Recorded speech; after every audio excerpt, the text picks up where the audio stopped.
Today we're covering Chun-Li, one of gaming's strongest, most empowered female protagonists, fighting bravely to avenge her father's death, and go back to being a young, single girl, apparently.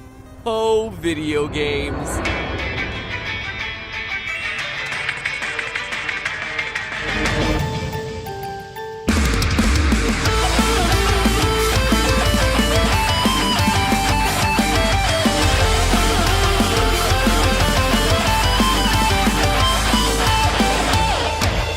Hello, Internet!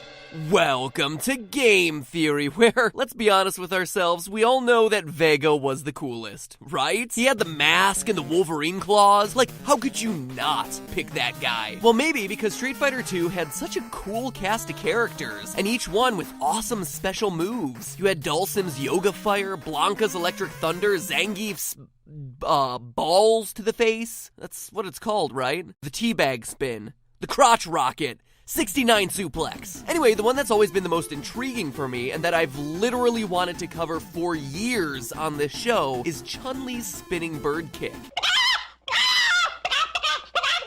In this move, Chun-Li flips upside down, does the splits in midair, and then whirls her legs around so fast that she levitates off the ground, and then kicks her opponent in the face. She's like a helicopter made of legs. It's a cool move, but it's crazy, right? Like, there's no way for a human being to spin around fast enough that they could just fly away. Well, maybe, then again, maybe not. When you look at some of the crazy martial arts stunts that people can do nowadays, self-propelled flight doesn't seem all that far-fetched. There's only one way to find out, though, so sharpen your pencils, class. We're about to get down to the physics of Chun-Li's spinning bird kick and find out whether this is plausible or whether the bird kick lays an egg. Get it? I was pretty proud of that one. First, we should probably start with a quick lesson on how things fly. Like I said, I've wanted to cover this topic for years, but the reason it's taken so long is that while this isn't rocket science, it is helicopter science. And as a result, it takes a while to wrap your head around. Aerodynamics gets complicated real fast. Kind of like furniture construction with nothing but images complicated. But like IKEA's Hemnes, we shall overcome. Flying in the simplest sense is overcoming gravity, which in physics terms is a force. Finding a force requires multiplying the mass of an object by the acceleration of the object. If you saw the Zelda hookshot episode, you'll remember FMA. F equals ma. The force of gravity pulls down toward the Earth, so in order to fly, you need to create a greater force in the opposite direction, which is known as lift. Airplanes and helicopters create lift through the shape of their wings, which we call airfoils. If you look at aircraft wings from the side, they tend to be teardrop shaped, with a bigger curve on the top than on the bottom. When the wings pass through the sky, some of the air goes underneath the wing, staying relatively flat, and some of the air goes over the top of the wing around the curved teardrop edge. As the air goes over the top of the wing, it clings to the shape of the wing by going up and over the rounded edge, and then turning down toward the point of the teardrop in what's known as the Coanda effect. This change in direction, when the air on top of the wing switches from moving up to moving down, is the important part. According to Newton's third law of motion, for every action, there must be an equal and opposite reaction. Like when you perform the action of eating a Chipotle burrito and are greeted with the opposite reaction in a toilet stall a few hours later. In the case of the airflow around the wings, when the air changes direction and moves downward, an opposite reaction must occur, which is the air beneath the wings pushing up. The wings are pushed up enough by that upward force that the whole aircraft then rises and flies. Truly, you are the wind beneath my wings. So do you get it? Awesome. Congratulations, because you just learned something it took engineers millennia to figure out. Isn't the internet great? Now you might be thinking, not so fast, MatPat. That's a pretty simplified version of how things fly. What about angle of attack or the Bernoulli principle? If so, hi NASA. Thanks so much for watching. Loved your work in The Martian. Great effort.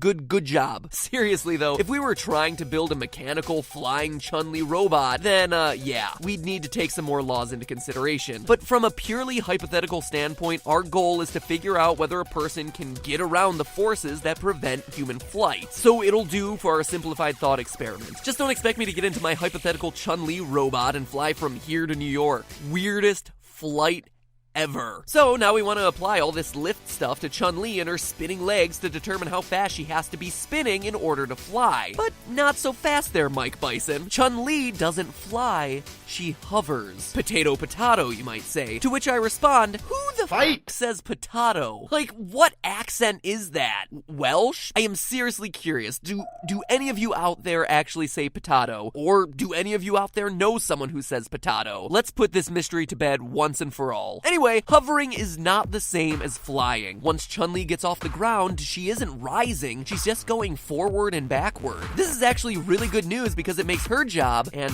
quite honestly, our job, a lot easier. For a body that's hovering, the force of gravity should be roughly equal to the lift. And as we've covered multiple times here on the show, gravity has a constant acceleration on Earth of 9.81 meters per second squared. Meters? You mean I have to know the metric system for this episode? Yes, American viewers, most of the calculations will be done in metric units, but don't worry, we'll convert them back to our cutesy English system soon, so you just sit tight. Anyway, to figure out her lifting force, all we need to do is multiply that 9.81 meters per second squared by Chun-Li's weight. Simple as that. So Chun-Li's weight is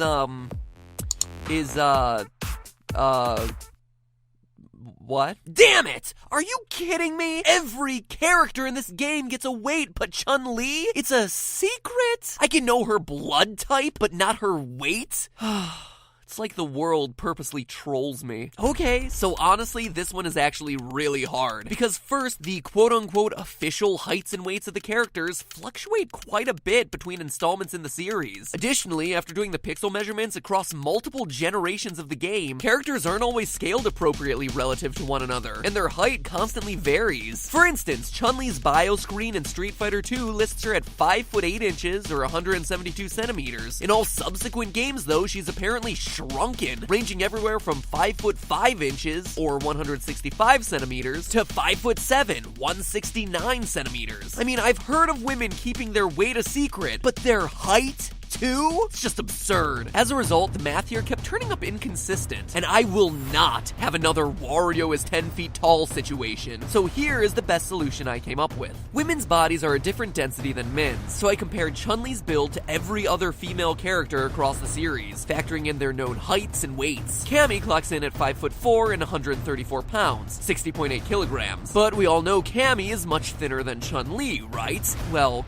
kinda. I was actually shocked when I went back to the game, but apparently Chun-Li's legs have gotten a bit more, exaggerated over the years. When they first squared off in Street Fighter II, they were much closer to being the same build. Surprised? Yeah, so was I. But without any other females to really compare against for those early games, I had to keep digging into some later installments. Rainbow Mika is just over 5 foot 6 inches in official Street Fighter V materials and comes in weighing 154 pounds, or about 70 kilograms. Then there's the real wild card, Laura Matsuda, who towers over everyone at 5 foot 9 inches, but then weighs in the exact same range as everyone else at 159 pounds or 72 kilograms. After looking at this data, I then went and compared her body type to real-life female athletes. Chun-Li's build doesn't fit that of, say, an Olympic weightlifter, so it makes more sense to compare her to mixed martial artists. The most famous of these is definitely Rowdy Ronda Rousey. Ronda stands at 5 foot 7 inches tall, right around Chun-Li's height, and weighs 135 pounds, which converts to about 61 kilograms. So, based on the statistics of all the other female fighters, as well as real-world research, as well as the fact that Chun-Li's body isn't too far off size-wise from any of these other fighters, I'm assuming her weight is around 155 pounds or 70.3 kilos. And honestly, don't worry, if we're a couple pounds off, it's not going to throw off the math all that much. Now that we have that number, we can plug it into our formula, 9.81 times 70.3, and we get that the force of gravity acting on Chun-Li is 689.6 newtons. And honestly, 700 newtons isn't all that much. To give you a point of reference, punches from boxers have been measured to be upwards of 5,000 newtons. So while the amount of force isn't that huge, the way we're creating it makes things a little extra complicated. We need a lifting force that'll reach 700 newtons created by spinning legs. Lifting force is a complicated equation. It's equal to the lift coefficient times the density of the air times velocity of the blades squared over 2 times the area the wings cover. We're trying to determine the velocity of the blades, v, or in this case the velocity of her legs, and we already know the force we need it to equal, 689.6 newtons. So that leaves us us with unknown area,